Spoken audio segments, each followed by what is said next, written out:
And a very warm welcome to all of you here to the Barony Hall today.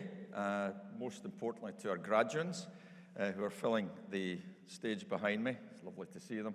And also to the families, friends and supporters. I know this is a very special day for all of you. And my goodness, thank goodness we're all back together again. It's been a long 2 years plus.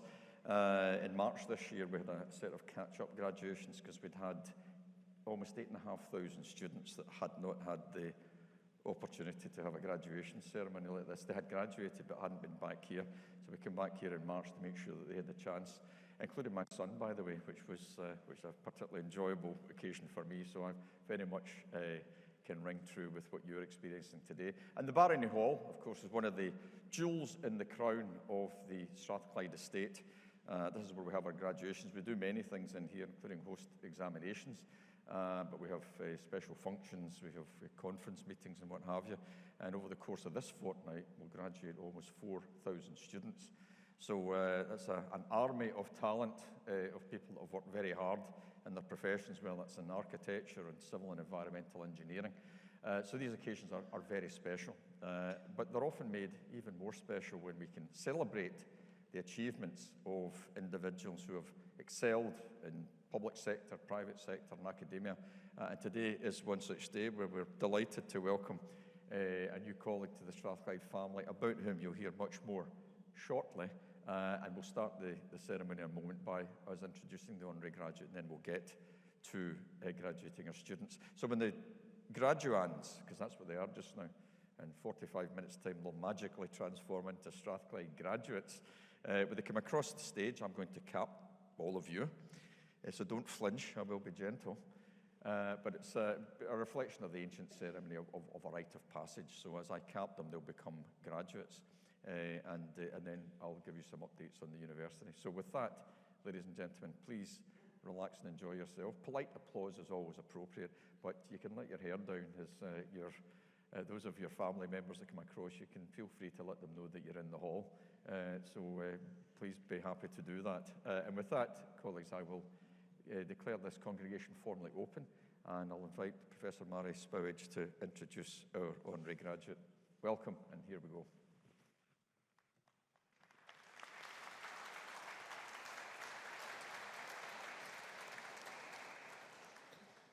Principal and Vice-Chancellor, I have the honour to present to you Caroline Gardner, CBE. Caroline may well be known to many of you best as the former Auditor-General for Scotland, and after a distinguished career at the top of her field in Scotland, I'm honoured to be here with her today and to welcome her guests, her husband Paul and her mum Pauline, to be here with her for this special day. When I first met Caroline, and we've known each other for a number of years, I had recently been appointed to my first senior leadership position in the field of public finances in Scotland. Caroline was a real inspiration to me and has always been a thoughtful and supportive role model. But let's tell you a bit more about Caroline. She was born in London and studied in Birmingham before working for the Audit Commission in London. She then moved up to Scotland in the mid-90s to take up a role of Director of Health and Social Work Studies at the Accounts Commission before moving into the role of Deputy Auditor-General at the turn of the century. But one of the greatest challenges in Caroline's career came in 2010, when she took up post as the Chief Financial Officer at the Turks and Caicos Islands government. I was really fascinated to read about this period of time in Caroline's life. She was there on DFID's request as Chief Financial Officer after the islands went through a really big corruption scandal following the global financial crash, and the island was on its way to becoming bankrupt. Her job there was to get them into a financially sustainable position, and I've seen Caroline being quoted as saying that it was the toughest thing she's ever done, but it was also the best experience of her career. And I think that sums Caroline up pretty well.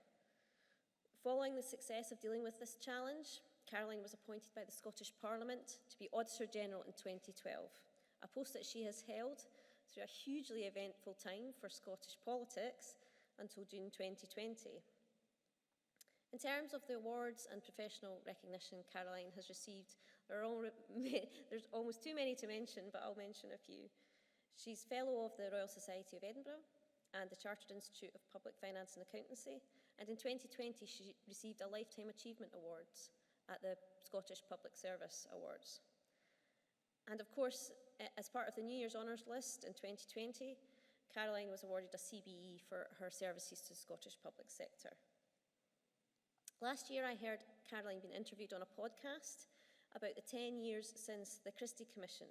For those of you who don't know, that was a commission that sought to reform the way public services were delivered in Scotland, that we should focus more on the outcomes of what we were trying to achieve, that we need to put people at the heart of delivery, and we need to focus more on spending on preventative measures to stop further public spend occurring in the future. Caroline's reflections, as I was listening to this podcast from last year, as is often the case with Caroline, ring eerily true in the current policy environment, where resources are pretty constrained. That setting outcomes isn't enough, that we need to invest in wider issues, particularly around health, and not just focus too much on things like waiting times or how much money is being spent on particular programmes. These issues are more relevant now than ever. But since hanging up her auditing microscope in June 2020, Caroline is taking on lots of new challenges. In line with what she said she wanted to do before she stood down, she's undertaken an MLit in Victorian Literature at Newcastle University. And she also said that she wanted her time to do things which are useful, worthwhile and interesting, and continue to make a difference. And indeed she has. Importantly, she was part of the Feely Review of the social care system in Scotland, which has set the foundation for the way that social care is likely to be delivered in the future. She's been appointed as a non-exec to PwC, a board member of the Wheatley Group, and has also been appointed as an independent member of the Audit Committee in the House of Lords. Caroline has been a great support to the Fraser of Allender Institute, which is the institute I lead in the Department of Economics at Strathclyde, during our tenure as Auditor General, and indeed since. I'd like to thank you, Caroline, for that support, always lending your thoughtful analysis to our budget and finance events to help inform the public debate. It is with great pleasure, therefore, Principal and Vice-Chancellor, that with the authority of the Senate, I ask you to confer upon Caroline Gardner, CBE, the degree of Doctor of the University, honoris causa. Caroline, I create you Doctor of the University honoris causa. We are truly delighted to have you join the Strathclyde family, and many congratulations for such a wonderful professional career. Well done. I'm delighted to just put it over.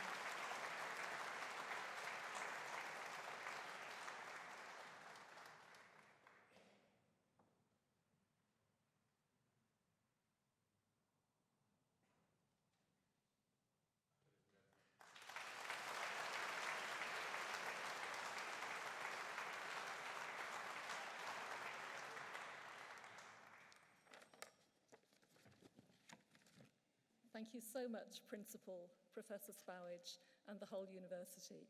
It's a tremendous honour for me to be part of this graduation ceremony, which marks an important day in the lives of all of the graduates here gathered in this splendid hall.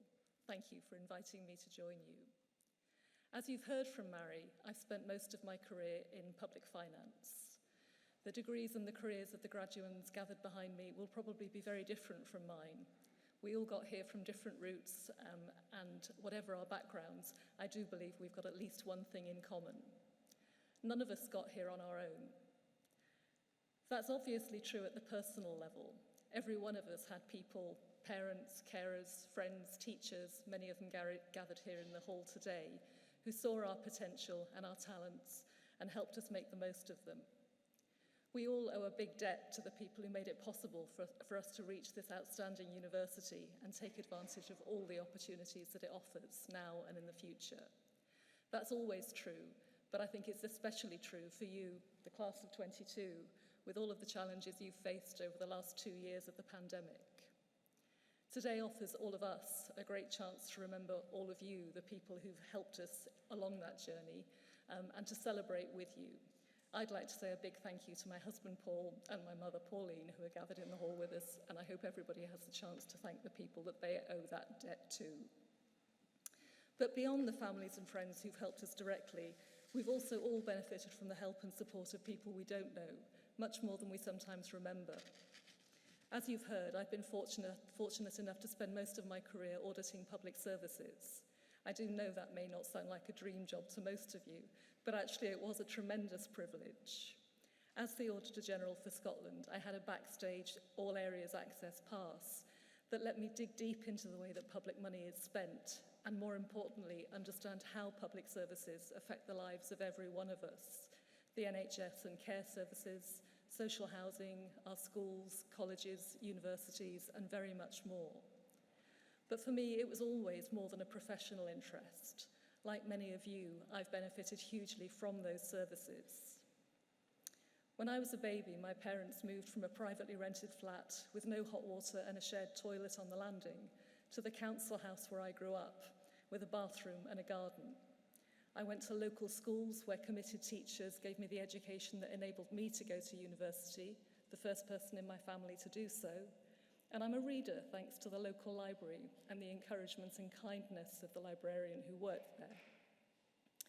Without those things, my life would have been very different, and I'll always be grateful for the doors they opened to me. But the benefits are, of course, much greater than those personal advantages. Day after day, my job showed me how public services improve the lives of people and communities right across the country, the way they counter disadvantage, help people thrive in the face of difficult circumstances, and provide a safety net when things go wrong. Public services are the glue that binds our society together and makes us all better off, in economic terms, but also in things that are harder to measure, like kindness and security and community. They're not fripperies or fallbacks for people who are too lazy to look after themselves, but shared institutions that provide a springboard and a safeguard for every one of us. That's the true meaning of levelling up, and it produces the sort of affluence that individual wealth can't buy. Those shared institutions were built up over decades, especially after the devastation of the Second World War, but more recently they've suffered from underinvestment that's left them struggling. The pandemic has revealed that damage starkly, but it's also reminded us that there are some things we can only achieve together. We're still trying to make sense of the ways the pandemic has changed us and our society, but as we grapple with our current challenges, I hope we can develop a new vision for public services. We've got the opportunity to modernise the welfare state for the 21st century, recognising the way society has changed, while staying true to the principles of community and enlightened self-interest that have served us so well. Each of us will follow different paths as we leave the university today, but we can all play our part in making sure that everyone's got the chances that we've had, by paying our share through our taxes, by holding our politicians accountable, and most of all by valuing our public services and the people who provide them. Once again, thank you very much.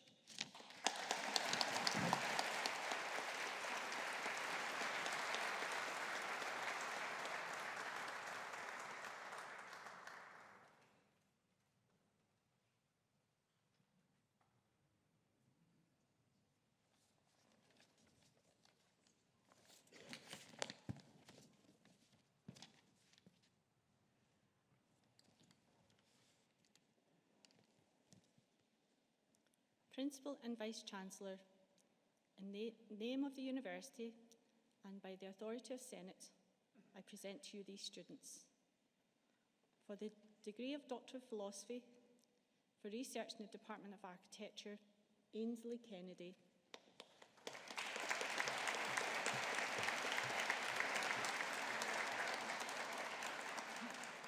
For research in the Department of Civil and Environmental Engineering, Lovisa Christina Helena Anderson.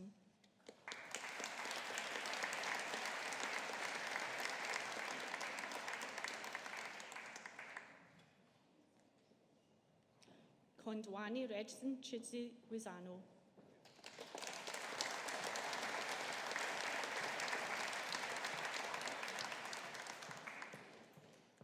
Samuel Thomas Granger.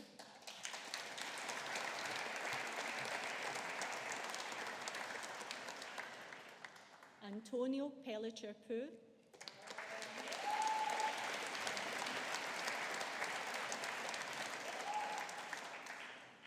John David Thornley.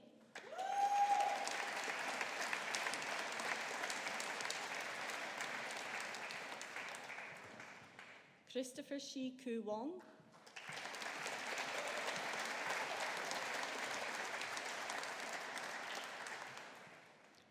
For the degree of Master of Science in Advanced Construction Technologies and Building Information Management, Dominic James Goney.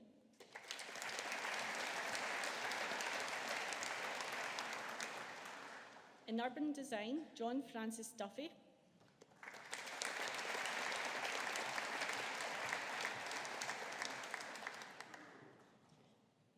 In Environmental Engineering, Ijeoma Linda Obifuna.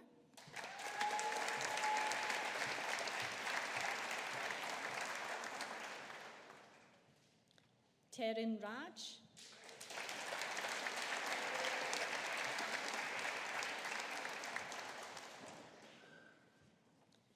Eleni Sanula.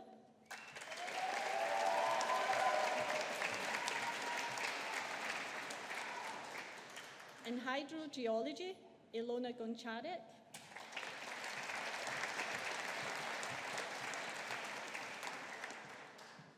In sustainability and environmental studies, Holly Brown.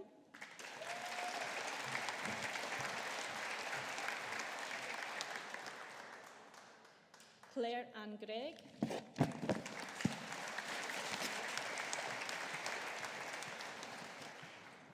Eva Marie Liddy Hodgie.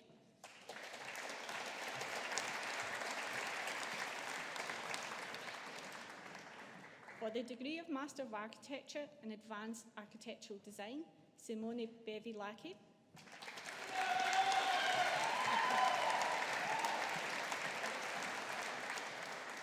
Katarzyna Malgorzata Kazmarzik.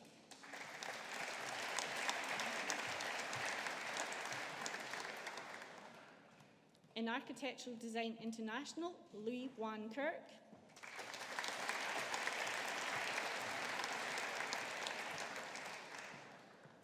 For the degree of Master of Engineering in Civil and Environmental Engineering, Frankie Adams.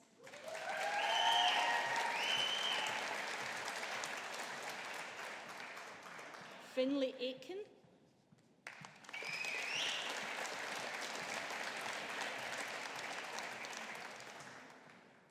Bethan Maria Cameron.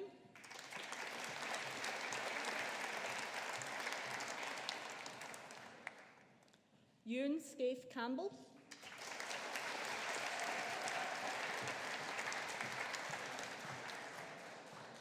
Antonios Marios Chaniatakis.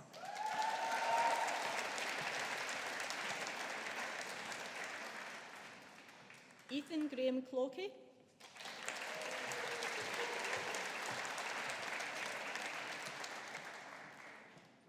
Francis Cunningham.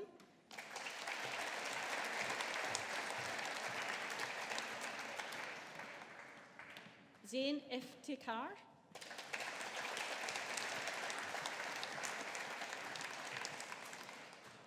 Callum Frederick James.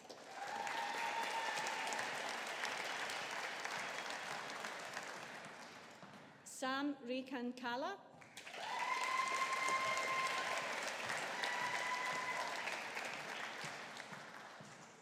Craig Colville Kerr.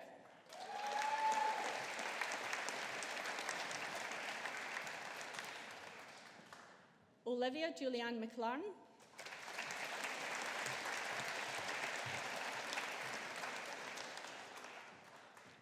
Charlie John Matheson.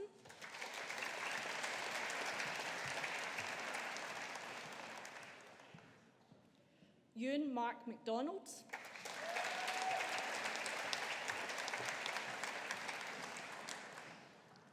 Stuart Alexander Charles McKechnie.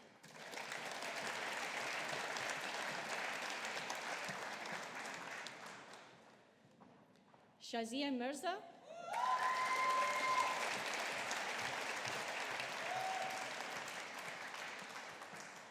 Duncan Monaghan Brash.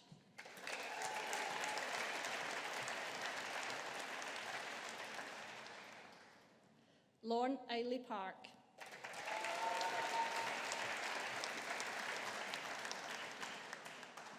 In civil engineering, Martin David Bradley.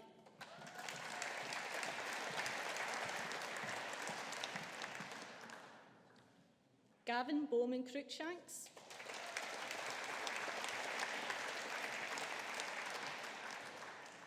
Amy Docherty.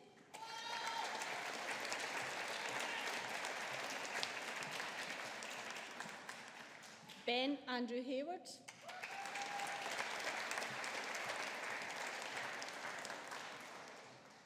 Stephen Andrew Holt.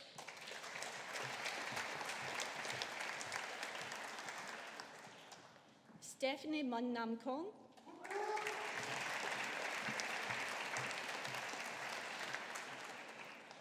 Colm Lafferty.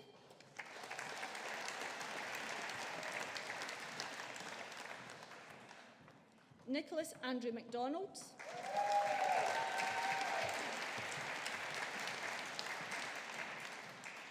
Scott William McLafferty.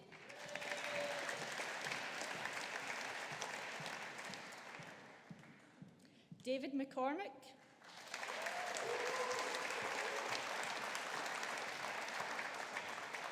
Luke Cameron McMahon.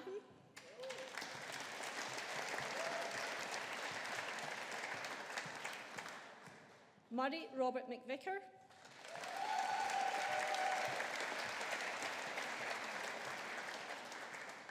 Christopher Sam Murray.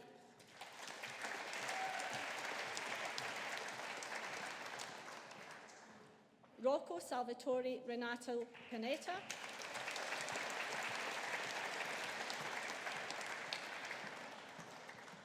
Nathaniel Moses Petrie.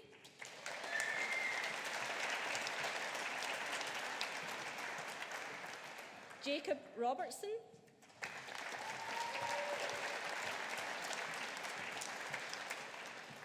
Murray Robson.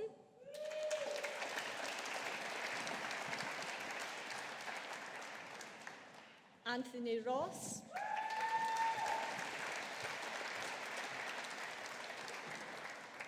Andrew George Rutherford.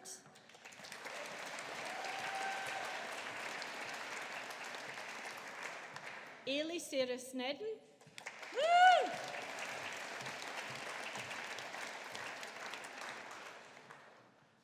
Manveer Singh Supra.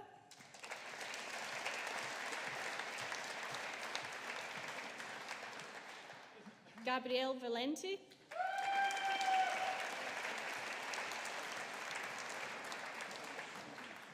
For the degree of Bachelor of Engineering in Civil and Environmental Engineering, Elizabeth Aspinall.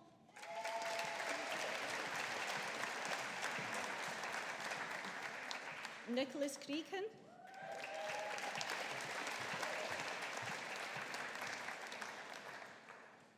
Fatima Ahmed Hamoud Al-Savai.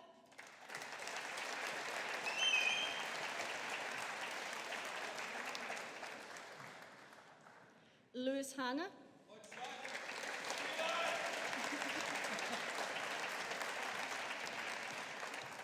In Civil Engineering, Andrew James Noble.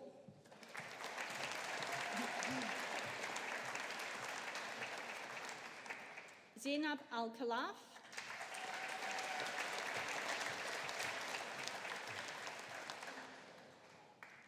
Hamed Nasser Hilal Al-Sabri.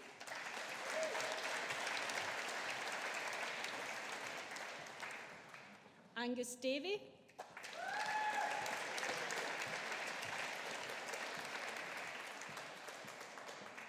Colin DePalo.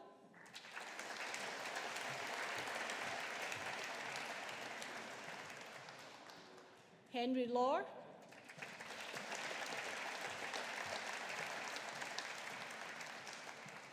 Adam O'Neill.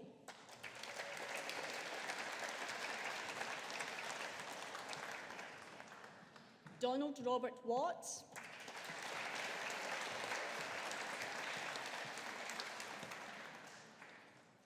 Iwo Rafael Lou Gorzinski.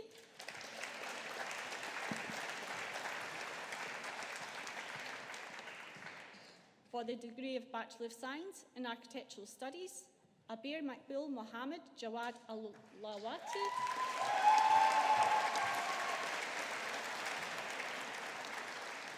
Catherine Jean Campbell.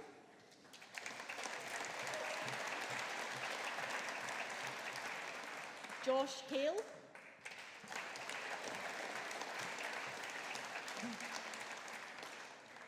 Montgomery Rue Higgins.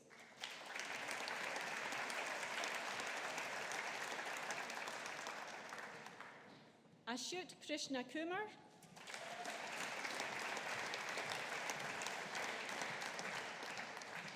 Lim Victor.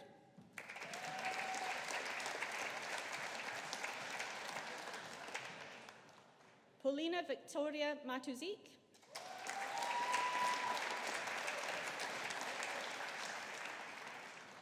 Connor Ryan John McCormack.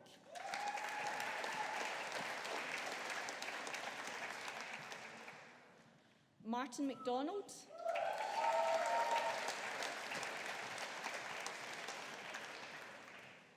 Emma McMaster.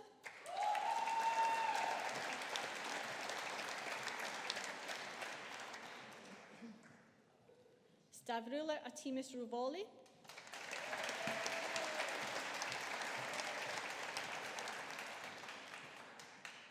Luke Giovanni Shilaki.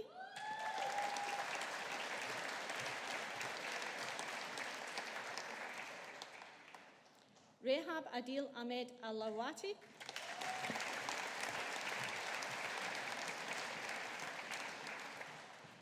Solmaz Bagheri.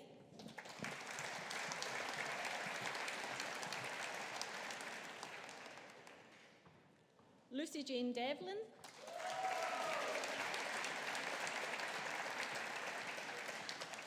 Oliver Dunn.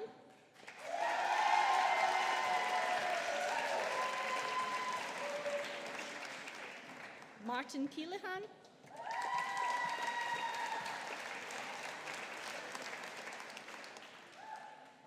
Andrea Olga Masura.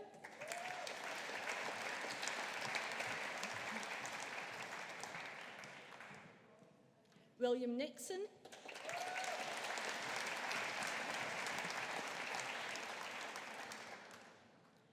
Safer Rayman Salim.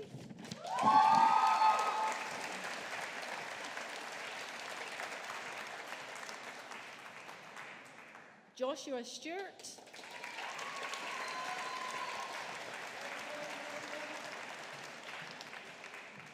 Rebecca Jane Wilson.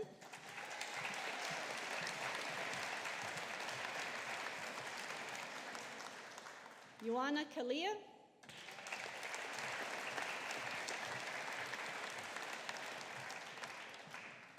Anna Josephine McCabe.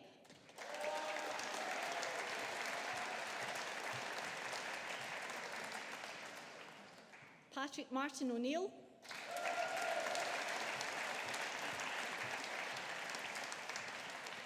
Tan Ozerk.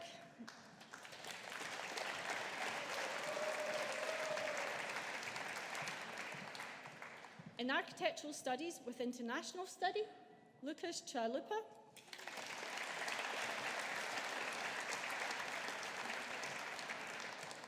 Oscar Warren.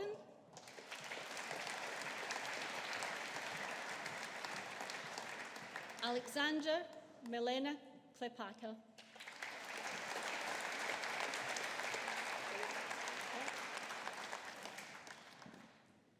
For the degree of Master of Science for Research in the Department of Environmental and Engineering, Peter Chica Eziana.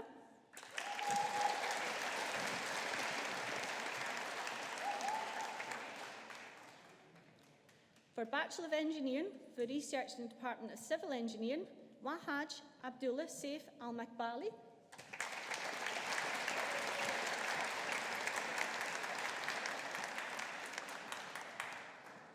For the degree of Master of Science for Research in the Department of Environmental Engineering, Aviyita Karel.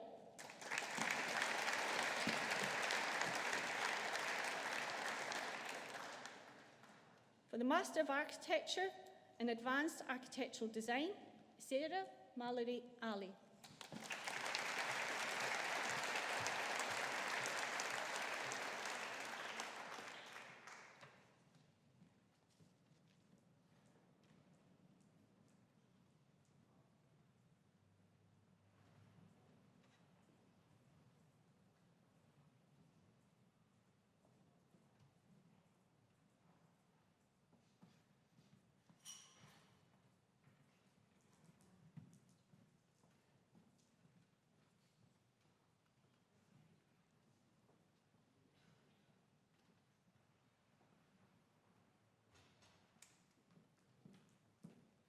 Well, ladies and gentlemen, let's give this class of 2022 a big round of applause.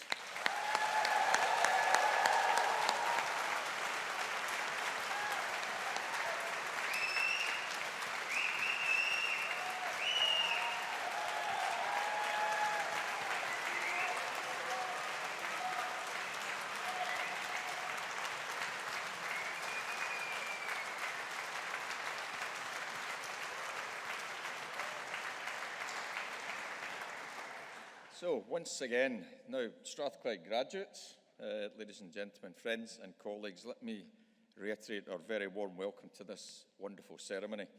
It's a day that you will never forget, and nor should you, because it marks the successful conclusion of many years of hard work, and now you've graduated in front of your families, friends and supporters. And today we welcome visitors from all over Scotland, from across the UK, and of course from a wonderful international community too. And we're delighted to see you all here to join in these celebrations. Because Strathclyde is an institution where freedom of thought is both valued and encouraged.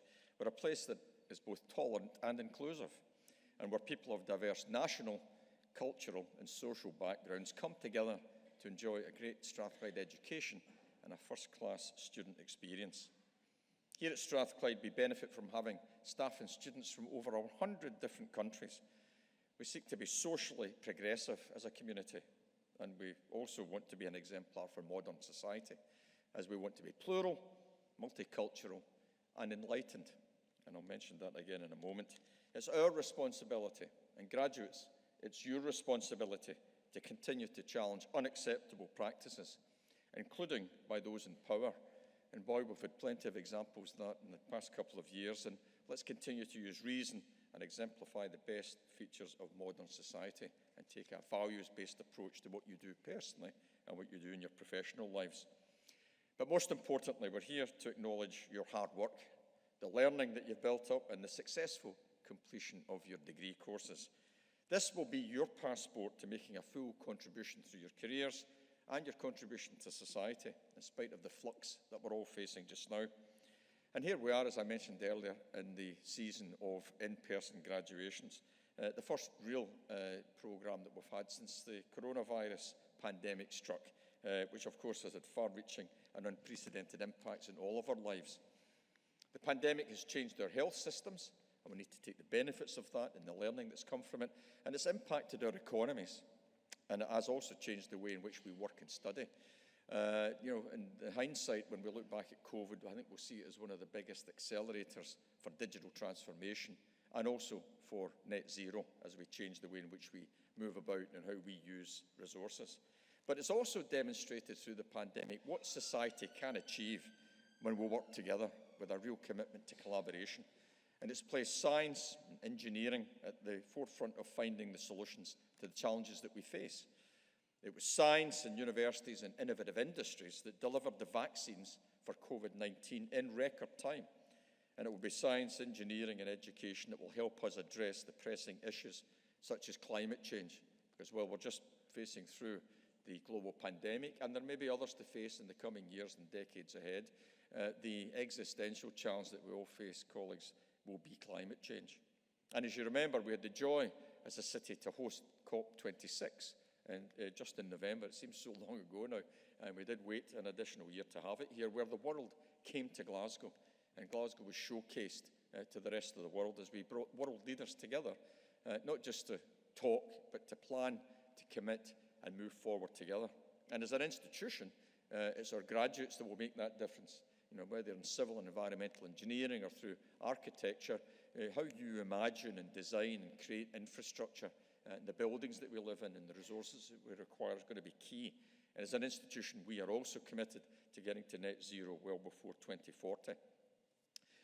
Strathclyde was well profiled through COP26 as well. I had the privilege of having dinner with John Kerry, whom you'll have seen a lot of, his special presidential envoy for climate on behalf of President Biden. Alok Sharma was here in the city, and here on this campus, president of COP and one of the cabinet ministers in the UK government, he came here to open the Conference of Youth, which was the activity a week before COP26, when we had hundreds of young ambitious and passionate people about setting the agenda for my generation to right the wrongs of what we've done over the past 50 years or so in terms of industrial impact, about bad environmental practices, and they were heard, and they demanded to be heard. I also had the pleasure of meeting Michael Bloomberg. Like me, he's an electrical engineer, and he was also taken by the city's ambition and the welcome that he had here. But the highlight that we had was to welcome ex-President Barack Obama here onto the campus. And Mr. Obama was here for about 4 hours. It wasn't a come-and-go meeting. He was here to have a round-table meeting hosted up at our Students' Union, we wanted to meet young people who were activists. They were scientists, engineers, social scientists, economists, policymakers, who really wanted to tackle climate change. Now, we had to keep his visit a secret, as you might imagine, for security purposes. But social media doesn't allow you to keep a secret for too long, because he arrived rather discreetly. But when he left the building, there were several hundred people that had turned up because they had been made aware of his visit. And he was a very gracious, a delightful man to speak to. But as he left, he turned round to the gathered masses as he went into his car, and he shouted 2 words. And it was, "Get active." And that's what I'm going to say to our graduates today. Get active. Get active in your careers. Get active in your pursuits, whether it's pastimes or getting involved in your local communities, because it's your influence, your power, your energy, your mission, the ethical approach you've got to making a difference as a socially progressive community that will make all the difference. And we're proud to have moved you forward in that way, because like Caroline, I was the first one in my family to go to university, here at Strathclyde, as it happens. I was brought up in a sunny hamlet in the south side of Glasgow, across the river, called Govan. My father and my 2 brothers, they built their careers around the shipyard industry in Glasgow. But with an ambitious mother, I was encouraged, to use a euphemism, to get studying and get into, and first get my studies under my belt at school, and then come here to Strathclyde. And Govan's motto is straightforward. In Latin, it's nihil sine labore, but that means nothing without hard work. And whilst our graduates today are smart, they're ambitious, they're highly accomplished, and they've got a real vision for where they want to go, the fuel of hard work and application often makes the difference. And take that forward with you. I think about that every time I come in here every morning. That ethos drives me forward, and I recommend you take that approach as well. But today you've become Strathclyders, and be proud of that. You're the latest of our torchbearers, just like the many generations of graduates that have gone before you. And now that all that you've successfully come through, I'm sure you would agree that you couldn't have done this without the backing and encouragement of the community of supporters that are arrayed here before us, families, friends, supporters, others that have been around you over the past 4 or 5 years.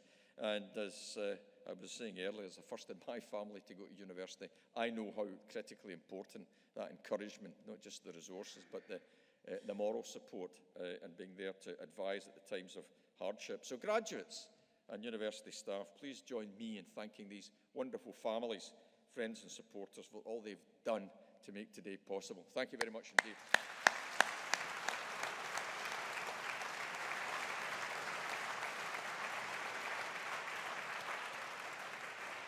And for our excellent academic staff and our professional services colleagues, this is a very important day, because ultimately your success is their professional reward. They've worked hard to give you a high-quality education and a great university experience for all of our students, regardless of background. So, Strathclyde graduates, families, join with me now, please, in saying a big thanks to the wonderful Strathclyde academic community.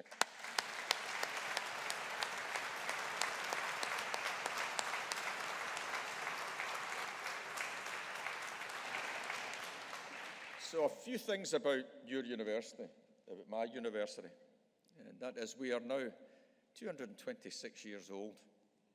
Some people don't see that about this institution. I think we're fairly new kids in the block. We've been around for over 2 centuries, having been established in 1796 during the Enlightenment period. And we're trying to capture that same sense of excitement and impact that our founder sought to achieve. And I like to run this place like a 200-year-old startup organisation. Drive, vision, and real energy. And throughout our history, the University of Strathclyde has been faithful to our founding principles. And we were established, and it was in the language of the day, so forgive the language, but we were established for the benefit of all mankind. So let's translate that. It's for society, making a difference, great educated people going out into the world, and great ideas through research to make a difference. And we were the only higher education institution to be established in Scotland during the Enlightenment. That's a real distinctive character of this place. And we are now driving forward our university strategy in that same exciting spirit, making it wholly relevant for the 21st century. Our founder was a man called Professor John Anderson. He was a natural philosopher, or physicist as we would call him today. And as well as being influencing back the Enlightenment principles of what was going on around him, he was friendly with Benjamin Franklin, the famous American inventor and academic. And Franklin was one of the founders of the University of Pennsylvania, whose motto was useful knowledge, and that got John Anderson thinking. He met Franklin several times in Scotland. In fact, he accompanied him from Glasgow to St Andrews at the end of the 18th century when Franklin got his honorary degree from St Andrews. And they talked a lot about what universities could do to make a difference. Well, that was opening the door to, as they would call them, artisans with less than conventional educational backgrounds. They educated women, to their credit, at that time. And they also sought to build what they would call it manufacturing capability or industrial growth. And useful learning is our motto. Take that away with you today and never forget it. It's what drives me, it's what this institution's all about. And it's everywhere you walk across this campus. As you came here today, you'll have passed buildings and facilities where Strathclyde academics and students are developing drugs to diagnose and fight diseases. We have several drugs on trial just now for cancer treatment, kidney disease, infection management and inflammatory diseases. Our academics and our pharmacy and biomedical sciences were involved in the vaccine task force over the past 2 or 3 years to make sure we went from the molecules that were discovered into manufacturing and distribution and the effectiveness. Strathclyde is also producing the next generation of energy technologies and policy solutions to tackle climate change and establish a low-carbon economy. We're now revolutionising global manufacturing to help the next fourth industrial revolution, as we would call it, Industry 4.0, around robotics, AI, data analytics, automation. And our students are working in Africa to establish clean and safe water supplies, reliable power supplies, deploying healthcare systems into remote communities, and introducing new telecommunications infrastructure. They're bringing prosthetic limb and bioengineering technologies to those in need across the globe. But very importantly, what you heard from Mary and Caroline today, we are driving towards informing public policy. That's a duty that we should take seriously, informing national economic strategy, and none better than the Fraser-Vallender Institute that you will hear a lot of on a weekly basis because their opinion is sought all the time, but also working on education, health, energy and innovation strategies. Our staff in the Technology and Innovation Centre, which is just down in George Street, in there it's over £100 million investment. They're working with industry on energy, on photonics and pharmaceuticals. The famous American inventor Thomas Edison called his technical teams and laboratories his inventions factory. Well, we think TIC has become our innovations factory, driving economic opportunity here in the west of Scotland, across Scotland and throughout the UK. And subject to a business case that will be taken through our governing body in the next 6 months, we'll be looking to invest another £150 million in that hub between High Street and Ingram Street to create the next TIC infrastructure. And we've also created Scotland's first innovation district with business here inwardly investing and growing and creating jobs around medtech, fintech, quantum technology, industrial informatics, 6G communications. And did you know that outside California, Glasgow has the biggest satellite manufacturing capability in the world? And we're trying to build that new generation of jobs and opportunities from a lot of the people from challenging backgrounds and socioeconomic backgrounds, be they technicians, administrators, as well as the high-end scientific and technical jobs. And people have followed us in this journey. Just last year, Strathclyde received one of the largest philanthropic donations in UK higher education history. A man called Charles Wang contacted me out of the blue to tell us how successful he'd been. He had an MBA and a PhD from Strathclyde. And he ended that communication with me to say that he wanted to donate £50 million to Strathclyde because he saw what we were doing. Charles, his name you won't know, but you will have come across his products over the past 2 years, because amongst many other companies that Charles has created and built on, he runs a company called Innovo Medical Group. And the lateral flow tests that you've been using were driven by a Strathclyde entrepreneur who brought together a global supply chain to bring this to the world. And Charles, in his philanthropic approach, is creating a £1 billion investment programme, and he started here at Strathclyde. And we're now using that to help us invest in innovation and create opportunities for our students. Also out at the airport, you'll see our other innovation district. Now that we're all getting mobile again, as you take off to wherever you're going for your holidays or in business, have a look along the north side of the runway, and you'll see two large buildings, one with a very large serrated roof. That's the National Manufacturing Institute for Scotland that we operate. It's about £140 million investment, and adjacent to it is the Medicines Manufacturing Innovation Centre that we are the key research partner for with GSK and AstraZeneca, revolutionising and driving the accelerated production of medicines more cost effectively with low carbon technology. So this is about useful learning. Our motto, working with business and industry, giving them the tools that they need to be innovative and to promote economic growth and inclusive growth that brings our workforce with us, to give us all a better quality of life that's both sustainable and healthy. But very importantly, it's the impact that we give to transform people's lives through education, those and their families and the communities that they come from. And those are some of the reasons that we've had a terrific sequence of external and independent recognition of what we do and how we do it. The annual Times Higher Education Awards, like the academic Oscars, if you like. Strathclyde's the only university to have won the UK University of the Year twice. The Sunday Times recently announced this the Scottish University of the Year, and amongst others, we've been named as the Higher Education Workplace of the Year. That last one is important to me and to us. That's not just about what we do, but how we do it. We're a values-driven organisation, and that's brought our community really tightly together, and boy, did we need that through the pandemic. So Strathclyde, I hope you understand, and the students will certainly have felt this, seeks to have a disproportionate impact on society and the economy. Principally, graduates, through you. You are our most precious and most impactful contribution to society. It's your energy, your learning, your vision for where you want to go that will make the difference. But of course, we also pursue a great research agenda, and we create value and impact. And we're a driver for sustainable economic growth here in Scotland and beyond. Because Strathclyde and the university sector at large needs to be seen as an investment, not a cost. The Scottish Government commits about £1.2 billion per year into higher education, and they get over £10 billion a year back in return into the economy. That's a good investment, and we seek to continue to do more of that. And the successes of the engineering faculty, and particularly the School of Architecture and Civil and Environmental Engineering, make me very proud and assure that we'll be doing more of that. We have two great departments. We've got two great heads of department.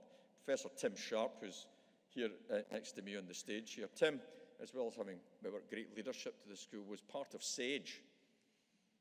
We all very much depended on during COVID, and Tim's thinking and leadership had people think about how the Nightingale hospitals were designed and how we dealt with what was called nosocomial spread so that we minimised the infection rate. Tim has had direct recognition from the Prime Minister for that and is now going on to support the Scottish Government in similar ways. And also through the REF exercise that I won't take you into, there's a national assessment of research quality every 6 or 7 years, and his department had 100% 4-star rating. That's world-class rating for the impact that they're having. And in civil environmental engineering, outstanding education and research, and Professor Vernon Phoenix, who's here, gave me the great news at the start of the week that the department's just had its Gold Athena Swan Award. Sounds rather obtuse, but it's the national entity that recognised your approach to gender balance in an organisation and equality, diversity and inclusion. And that is a fantastic achievement and our first gold award. So ladies and gentlemen, to the architects in civil and environmental engineering, a big round of applause for these achievements.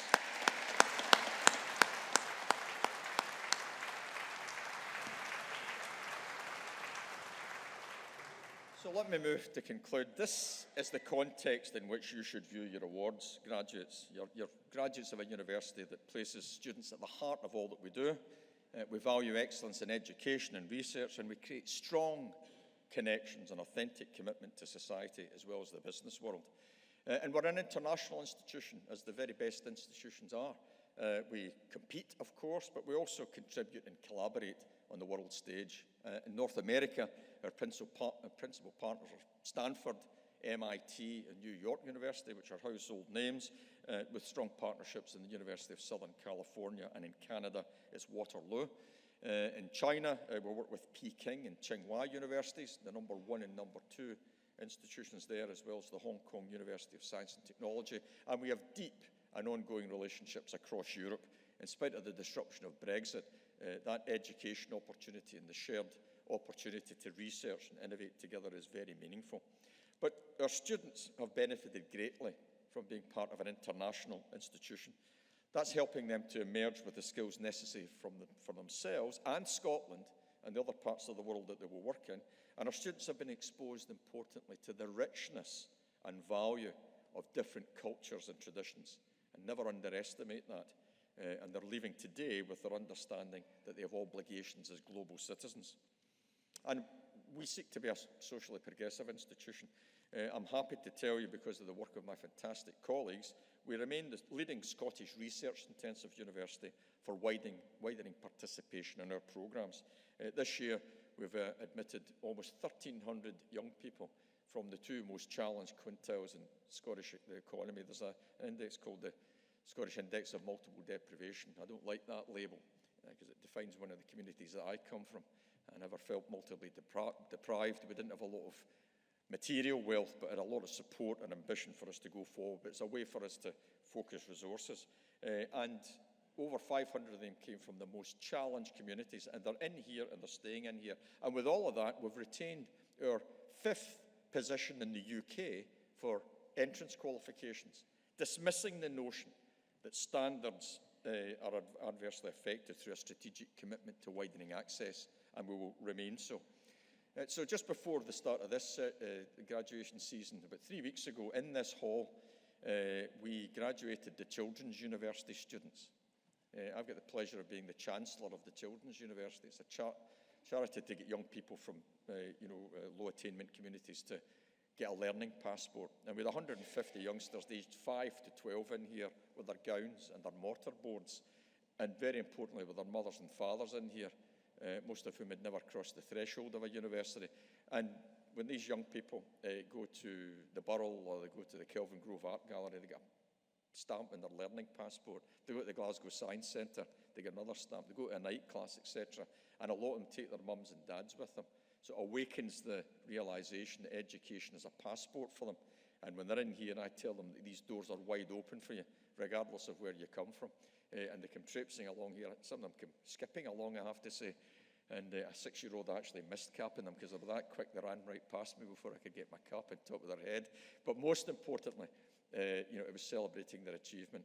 And I really like those ceremonies because it's one of the few days where I get to look tall in a graduation ceremony. So we hope to be keeping going with these young people for the next few years. So let me finish by saying that if I characterise your university, Strathclyde, in 2022, I describe us as being distinctive and having ambition, focus and momentum. We continue to work with agility and commitment, which is very necessary given the political and economic uncertainties that we all face. It's a privilege for me to lead this great institution with the fantastic support I get from my executive team, as well as from the broader community of academics, professional services and support staff.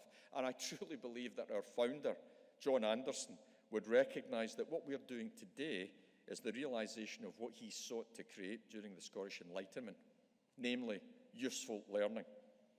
And to all of you in the Barony Hall, I'm certain that today's graduates will have an enormous impact on society through your professional work, through your professional commitments and your ambitions. And I think 2022 can become a real vintage year. You've shown resilience under challenging circumstances, and I'm sure your families and your friends know that as well because they went through that journey with you. You've shown maturity, and ultimately you come through it successfully. We really are very proud of you. So with that in mind, realise that you're joining a community of almost 200,000 Strathclyders out there in the world. Remember that whatever you do with your degree and wherever you decide to pursue your career, truly useful learning means that you apply your knowledge for the benefit of others. Please make a positive impact, not only for yourselves, but also the communities that you belong to. respect diversity and value freedom of expression and thought, and reach conclusions and resolve disputes through reason and tolerance. These characterise the core values of your university. So, today, great ceremony, great celebration. On behalf of Strathclyde University, I would like to extend my sincere congratulations to each and every one of you. I wish you every success in your future careers. Please stay in touch with us and let us know about your progress. So well done again, and please enjoy the rest of this very special day. Thank you.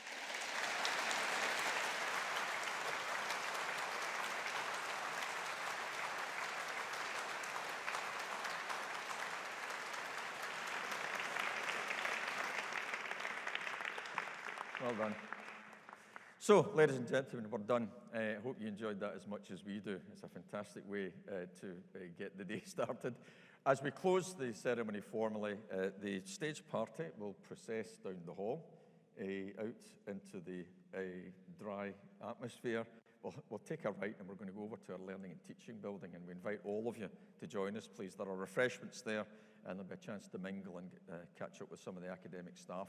So please join us once you've done all your photographs outside the hall, and we'll see you shortly. So with that, ladies and gentlemen, thank you very much again. I'll ask you to be upstanding, please. And I will now formally declare the congregation is closed. Thank you very much indeed.